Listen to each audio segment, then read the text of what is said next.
Alright, so what I want to talk about today is the Camden cycle of books by American author Bret Easton Ellis, and sort of why I think this is such an interesting book series and how it fits into broader developments in American literature, modern American lit, as they say. So, what is the Camden cycle? Well, the Camden cycle is a series of books written by author Ellis in the 80s and the 90s that chronicle the different paths taken by a group of affluent, disenchanted, disillusioned, kind of drifting American youth who were part of his generation. Which he describes as being this really the most spoiled generation that's ever lived in the history of the world.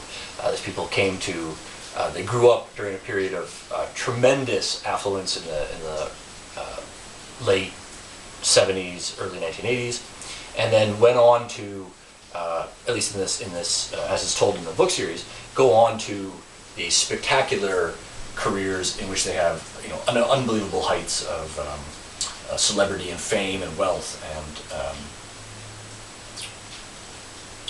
matched only by their equally immense depravity and sort of disastrous downfalls and drug addictions and abuses and so on. So what are these books? The first book that Ellis wrote is Less Than Zero, and this is a book about a young man, Clay, who is returning home to Los Angeles after having, I believe it's his first, I think it's a Christmas break, during school. So it's only like the first year that he's in college, and he's been attending a small, was often described as a small liberal arts campus somewhere in Vermont, or on the East Coast is the important part here. And then he's coming back to LA to meet with some friends from high school and to see how things have changed. So that's the first book. The second book in this series is The Rules of Attraction, which goes into much greater detail about a number of these characters and sort of creates quite a few of them who will go on to populate the rest of the Ellis universe. So Rules of Attraction covers, again, it's a very brief period of time, I believe just the beginning of the fall semester at the same college, which is referred to as Camden. It's the Camden College. Although, interestingly, in the literature of Donna Tartt, who's closely or intimately connected with Ellis, as they attended the same English Lit class at college and worked on each other's literature, the college is described by Tartt as Hamden. But Hamden or Camden, we can assume this is effectively the same place, being a satirical, but we presume not terribly inaccurate portrayal of what their college careers are actually like, especially at the undergraduate level. So the second book, Rules of Attraction, and then this is followed by, in this cycle, this is followed by American Psycho by Ellis, and then Glamorama, which I have here, his book about the 90s, more or less, and then the sequel to Less Than Zero, which is Imperial Bedrooms, which revisits the character of Clay something like 30 years later. Now, as mentioned, Ellis is part of, he's connected with a broader group of American authors, the kind of young punks of the transgressive literature scene, who include, this is especially after Ellis goes to New York, this includes people like Jamie Kinnery and Tammy Janowitz, amongst others, and it's during that time that Ellis actually starts to integrate his stories into other people's creations to a certain extent. So specifically I'm thinking of using Tom Wolfe's fictitious Pearson Pierce investment banking firm as the same firm in which the Patrick Bateman character works in American Psycho. So there's these little, that's why I really appreciate this cycle, is because there's all these little connections between the stories and with other authors. So another example of this is one of the characters who comes up in American Psycho is a character that's created and developed by Jay McInerney in one of his books, which is The Story of Your Life, or Story of My Life. So there's lots of little connections here. So we have to step back a bit. So why is Camden so important? Why has this become the focal point for these different authors, especially Tart and Ellis? Of which, yes, I should point out I have The Secret History, which is Tart's first book here as well. So the two that I do have on hand. Now, in Camden is a strange place. It's it's both a mecca for the humanities. They flourish at this liberal arts college to a certain extent. This is mainly described by Tart's work, which, especially The Secret History, is about a group of Greek students who are studying ancient Greek literature and are thoroughly versed in and immersed in that literature and the classics, and are learning to appreciate that. But at the same time are transgressing, as we see. This is really the theme that runs through this whole generation of American authors, is this transgressive element, by doing things like engaging in orgies and conducting murders and drug addictions and things like this, which is again exactly what we see in the Ellis cycle. So at one time, Camden is a very polarized place. On the one hand, it's described as this mecca for the humanities and the arts and literature and so on. On the other hand, it is the home of some of the most vacuous, shallow people who have ever been put to literature, who have no interest whatsoever besides drugs, sex, and alcohol, and right? So I mean, just like totally shallow individuals or characters. The affectlessness of those characters is first expressed by Ellis in his book Less Than Zero, in which the characters have almost no emotions whatsoever. They are like zombies to a certain extent. They're drugged out, they're wasted on MTV and cocaine and materialism and the classic senselessness of American consumerism in the late 1970s and early 1980s. But so they have presumably very few redeeming qualities, if any. But that's not what makes them interesting, or what makes the books interesting. What makes the books interesting is that they appear to be a fairly coherent and convincing portrayal of what life was like for this generation of American authors.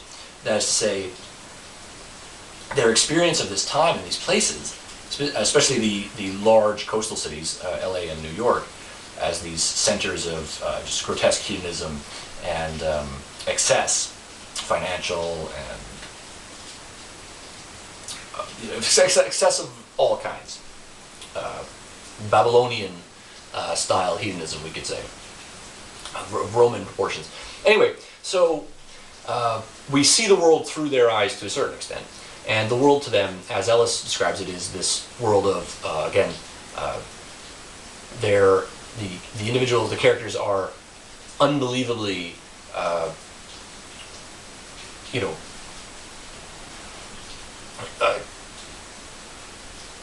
imbued with their own sense of, like, narcissistic sense of self-importance and self-righteousness. So they have very little concern for really anything. They're more amoral than immoral in the sense that they simply don't care. and all they're interested in is, to one extent, I mean, this is very clear in Less Than Zero, especially in the movie adaptation, more so, and it also comes out in Ellis's book of short stories, which is includes a character who is similar to the character Clay, at least in one of the short stories. That short story collection is called The Informers. So anyway, so their parents, the parents of these young college-age students are routinely portrayed as being on the margins of their existence. So they, and this also comes out in Donna Tartt's work, they send their children off to college without really having properly raised them or given them any sort of not like concept of how to appreciate reality or the world beyond the desire to sort of perpetuate their own status and existence. So the result of this is that the characters in these stories, they see their parents, the preceding generation, as being just totally ridiculous, with almost no values that are worth emulating, and therefore there's no moral anchor for the students when they go to college, and especially to Camden, which, as we will learn, is a very disturbed place, and go on to developing really no sense of morality whatsoever. And this is something that Ellis has made very explicit. He said he doesn't want the books to come off as contrived or as trying to teach you a lesson or something like this, which he critiqued the Less Than Zero movie adaptation, because it specifically takes a very anti-drug tone. The movie stars Robert Downey Jr. in his screen debut, and that character is a drug addict. It's the character of Julian, I believe it is, who then becomes a focal point for the Imperial Bedroom sequel many years later, but is in the movie, that character's redemption arc from his drug addiction is a central part of the story. But it's almost irrelevant in Ellis's work.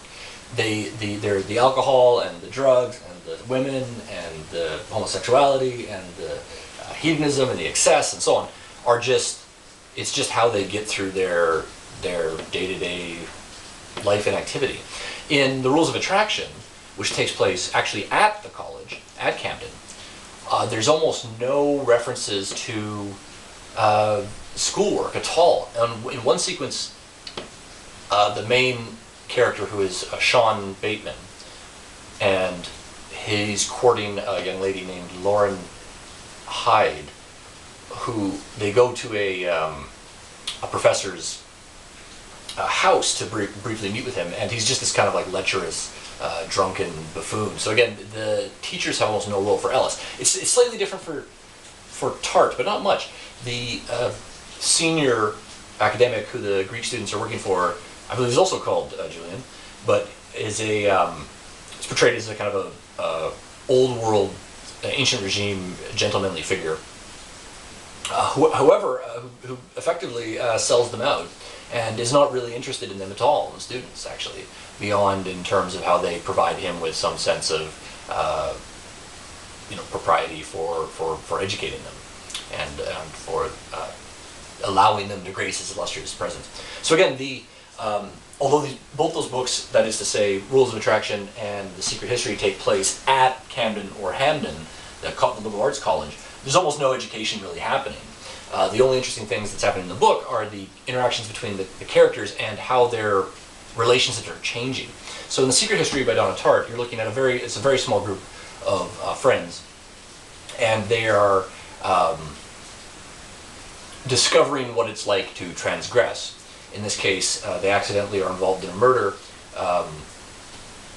manslaughter, really, and the result of that is they now have to all lie to each other and to the outside world, the rest of the college, to protect that secret. And so what you see is them, in a kind of William Golding fashion, slowly turning on each other, and their friendships quickly disintegrate.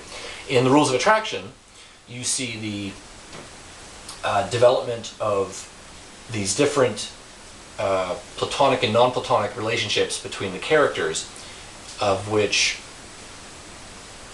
the main ones, again, I say, are the Sean Bateman character, Lauren Hyde, and then there's a homosexual character, and they're all in love with each other, and they're all feuding with each other to try to win each other's love, but they don't really know. There's one of the tropes is a series of letters that are being sent anonymously to Sean Bateman and expressing profound love and so on. Of course, he doesn't know who's sending these letters, so he mistakes the character Lauren to be the one who's sending them, but it's actually not her, it's someone else. And she eventually, this other character, the woman actually writing letters, is totally depressed and so on. And Bateman is a low-level drug dealer, and so again, the essence of this story, though, is how none of these characters are really able to fulfill their desires. They all end up their expectations are dashed, invariably. One of the characters is Victor Ward, who becomes the protagonist in Glamorama as a model in the 90s, but I'm getting a bit ahead of myself there. And he's portrayed in the Rules of Attraction as a total playboy. He's on a Euro tour, and he gets back. He's the whole book, Lauren Hyde is waiting for Victor to come back because he's her boyfriend, and she doesn't really. All these other people, Bateman included, are sort of falling over her, and she's ignoring them because she wants to be with Victor. When Victor gets back, and this is portrayed quite well in the movie adaptation by Sean Avery, he cannot even recognize her. So he's completely lost contact with the world before his Euro tour and so on. So that's the Rules of Attraction. Rules of Attraction is a pivotal work from the Ellis because it sets up what the rest of the cycle. And if the Less Than Zero is really an experiment in the style that Ellis develops, which is this, like, again, very punctuated, affectless, amoral style, then the Rules of Attraction cements that and then enables the next phase, which is when Ellis goes to New York and he meets Jay McInerney and Janowitz, and they become these kind of rebel-raising, young, yuppie urbanites, up-and-coming, very hip, intelligent, sexy, and are hitting all the nightclubs and the scenes and so on. And then this life of complete senseless materialism is what Ellis then captures in his undoubtedly most controversial book, which is American Psycho. But American Psycho, of course, is the chronicle of Patrick Bateman, who's the brother of Sean Bateman, who actually Sean Bateman appears in American Psycho in one sequence.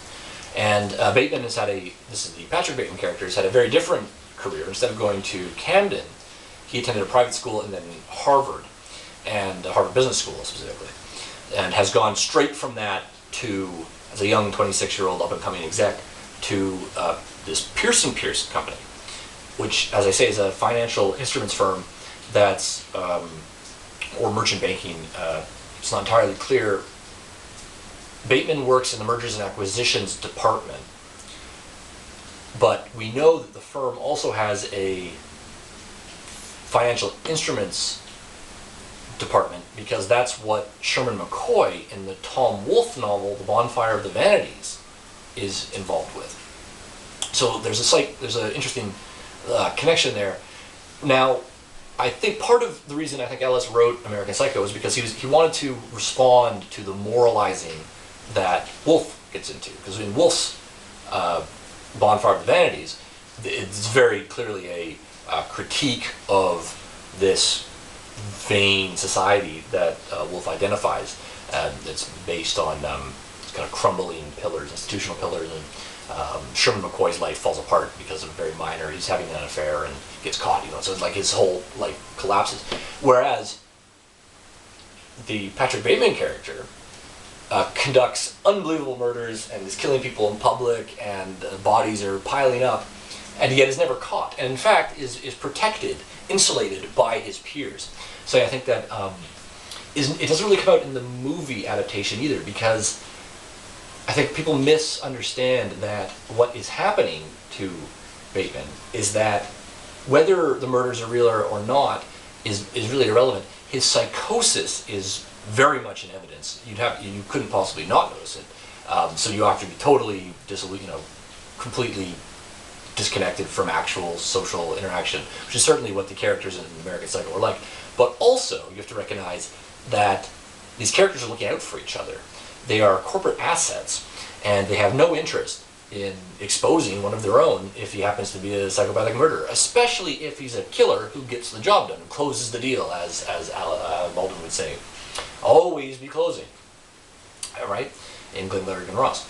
So, at any rate, the Bateman character basically chronicles New York in the 1980s, the excessive yuppie fixation on materialism and technology, and it's so shallow. And Ellis, one of the techniques he used to write the book is he got together all these catalogs of advertisements and like department store and clothing line stuff, and used that to populate the novel with his long lists, his infamous lists of consumer products, which some critics found very distracting, but I found actually quite brilliant. And he uses this book Elegance by G. Bruce Boyer, a guide to quality in menswear, as one of his sources for the character of Bateman.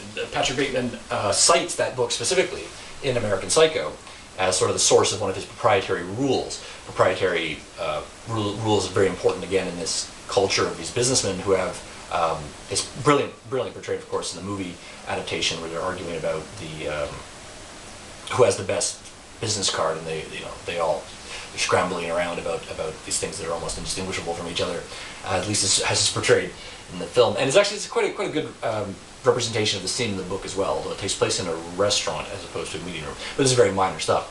So anyway, just to move along, we then see the Victor Ward character explored more in Glamorama. After his debauchery at Camden, he also goes to New York, and he becomes a supermodel, and an up-and-coming supermodel, the new IT star.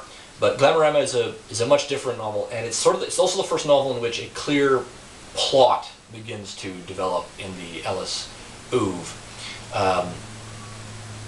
I should mention he revisits some of these themes as well in his other book, Lunar Park. It certainly involves characters from the Camden cycle, and it is representative of that cycle in that Ellis puts himself in the book, as well as Jay McInerney. So if you want to read a interesting satire of his own work, you should check out the Lunar Park. But in the Glamorama, what he's doing here is making what he's described it as is a Robert Ludlum spy thriller, but again populated by the Bret Easton Ellis characters, who are these again totally obnoxious, superficial morons to some extent, and so it's quite a funny book, the Glamorama, in that regard, but also very disturbing in its implications. But Victor, as you would imagine, his career is not much more sophisticated than that of Sean Bateman or Patrick Bateman or Clay or any of these other people from the Ellis oeuvre. And this is mirrored at the same time by the work that McInerney is doing on his cycle, which is the Brightness trilogy, of which the first book is Brightness Falls, second is The Good Life, and the third, I believe, is These Bright Precious Days, which is about a group of, again, yuppies who are coming to terms with life in New York and their aging and how that's changing for them. Now, Tom Wolfe, who I mentioned, I just want to wrap this up. He finally gets the last laugh, because he writes a book later on, which is called one of his most recent books, which is called I Am Charlotte Simmons, in which he goes back and he tackles the Ellis themes, because he writes I Am Charlotte Simmons is about life in college, specifically a fake American Ivy League college called DuPont, and it's about this character Charlotte and her adventures there. And the Pearson Pierce company makes a comeback in I Am Charlotte Simmons, as it is the financial institute that one of the characters is attempting to get into. And luckily for him, he doesn't end up going there, because had he done so, he most certainly would have been killed off by